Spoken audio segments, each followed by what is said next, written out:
எல்லாருக்கும் வணக்கங்க. இன்றைக்கி வந்து நம்ம டே 8ல் இருக்கிறோம். இன்றைக்கி கேள்விகளை பற்றி பார்த்துடலாம். சிம்பிளாக வந்து வாட் அப்படிங்கிற ஒரு கொஸ்டின் எடுத்து நம்ம இன்றைக்கி வந்து அனலைசிஸ் பண்ணலாங்க. உங்களுக்கு வந்து பதில் பேச மட்டும் தெரிஞ்சால் பத்தாது, கேள்வியும் கேட்க தெரியணும். கேள்வி கேட்டு பதில் சொன்னால் மட்டும்தான் ஒரு உரையாடல் வந்து முற்று பெறும்.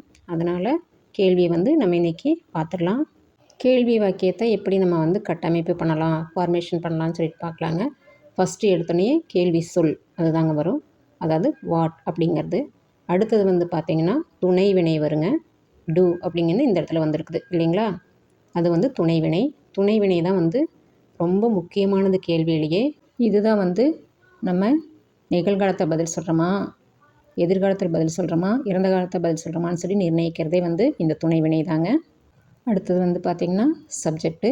நம்ம யார்கிட்ட கேள்வி கேட்குறோமோ இல்லை யாரை பற்றி கேள்வி கேட்குறோமோ அது வந்து இந்த இடத்துல வருங்க. கடைசியில் வந்து பார்த்திங்கன்னா வெர்பு, மெயின் வெர்பு.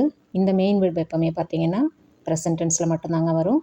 இப்போ சாதாரணமாக நடக்கிற நிகழ்ச்சிகளை பற்றி நம்ம பேசும்போது ப்ரெசன்ட் டென்ஸ் யூஸ் பண்ணி பேசினா கூட அதுக்கான கேள்வி வந்து இது கிராமட்டிக்கலாக கரெக்டாக இருந்தாலும் இதே வந்து நம்ம வழக்கத்தில் பயன்படுத்துகிறது இல்லைங்க.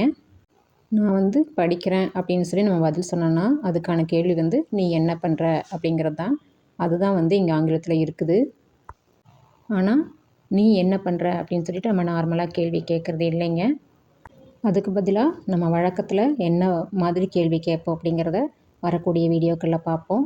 பட் இந்த இடத்துல வந்து வாட் டு யூ டூ அப்படின்னா நீ என்ன பண்ணுற அப்படிங்கிறது சரியான மீனிங்காக இருந்தாலும் இது வந்து பார்த்திங்கன்னா நம்ம என்ன மீன் பண்ணிக்கணும்னா நீ வந்து வருமானத்துக்கு என்ன பண்ணுற அப்படிங்கிற கேள்வியாக தான் இதை நம்ம வந்து எடுத்துக்கணும்.